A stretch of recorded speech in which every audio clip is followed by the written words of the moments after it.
Inner stillness, the source of strength. There was a small, hidden lake on the outskirts of a sleepy English town, surrounded by old willows and wildflowers. For Rowena, that lake was more than just water and trees. It was a quiet sanctuary she'd known since she was a child. But the older she grew, the further she drifted away from that calmness. Life in the city had been chipping away at her from all sides. Her new manager at the publishing house was harsh and unfair, always nitpicking and pointing out her flaws in front of everyone. Her best friend, Beatrice, who once knew her better than anyone, seemed to have turned into someone else, self-centered and quick to judge. On top of it all, Rowena's mother's health had begun to fail, and Rowena carried that worrying in her heart every minute. One winter morning, after a sleepless night, Rowena looked at herself in the bathroom mirror. The reflection looked back at her, pale, heavy-eyed, lips pressed tight to keep from trembling. She found an old notebook on the windowsill and wrote a single question on the last page.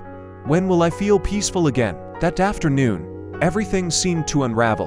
Her manager publicly criticized her for a minor mistake. Beatrice called her during lunch, only to complain about her own problems, never asking how Rowena was. By the end of the workday, Rowena felt like the nose of the world was roaring inside her head, her heart pounding, her breath shallow. She stepped outside into the cold dusk, not wanting to go home just yet. Almost on instinct, she found herself walking towards the old lake. It had been years since she'd visited. She slipped through the trees, her breath clouding in the cold air, and finally saw the familiar water, gently rippling under the soft touch of the wind. There was an old wooden bench by the lake, moss-covered, a little crooked. Rowena sat there and closed her eyes. For the first few moments, her mind was loud. The echo of her manager's harsh words, Beatrice's disappointment, her own self-doubt. They came and went in waves, just like the ripples on the lake's surface. Suddenly, a memory from her childhood rose up like a warm candle in the dark. Her father's voice. Rowena, whenever you feel lost, come here. Look at the lake. Even when the surface is rough, the depths are always still. Find that stillness inside you. It's where your strength is. She opened her eyes and stared at the water. The ripples were small and restless, but she imagined what lay beneath. Deep, dark, and calm. I want to be like that, she whispered.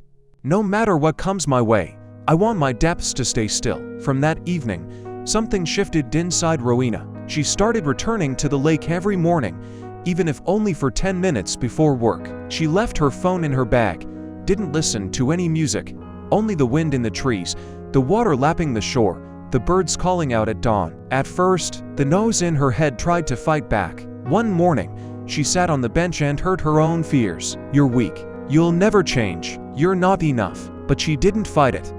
She just breathed and watched those thoughts drift away like fallen leaves on the water. One day, she noticed an elderly man sitting a few paces away. His name, she later learned, was Edric, a retired gardener who came to the lake every morning to feed the ducks. Seeing her struggle to find her quiet, Edric approached her. You know, he said, his voice gentle, this lake's surface can be wild in a storm, but the bottom never moves. Don't fight your thoughts too hard. Let them come, thank them, and let them float away. Rowena smiled, though a tear escaped her eye. She started talking to Edric more often. He told her stories about the war, losing his wife, finding peace again in the simple things. Listening to him made Rowena realize that everyone carried noise inside, but some people learned to turn it into silence. Weeks turned to months. At work, Rowena no longer flinched when her manager criticized her. She listened, but didn't let the words settle in her heart. When Beatrice called to pour out her drama yet again, Rowena simply listened without absorbing the negativity. She had learned to keep her depth calm. She even started helping others. Once, a young boy named Albin came running to the lake, crying about a fight at home. He sat next to her on the bench, shoulders shaking. She didn't give him advice. She just told him about the lake, how it stayed still underneath, no matter the ripples above. When the boy closed his eyes and breathed, she could see him relax, just as she had done months before. Rowena's mother passed away quietly that spring. It was painful, but instead of drowning in sorrow, Rowena spent hours at the lake, letting her grief wash over her without destroying her. She knew that the stillness inside her was stronger than the storms outside. Years later, Rowena became the new manager at her publishing house. She made a promise to herself, no one will fear my words like I once feared his. When her employees struggled, she would remind them to find their quiet place. Some went to the lake, some found it in gardens, music, or prayer. The method didn't matter. The stillness did. Sometimes, Rowena still returns to the mossy, old bench, feels the breeze on her face, and remembers Adric's smile, her father's voice, and that frightened version of herself who first asked, "When will I feel peaceful again?" Now, she knows the answer.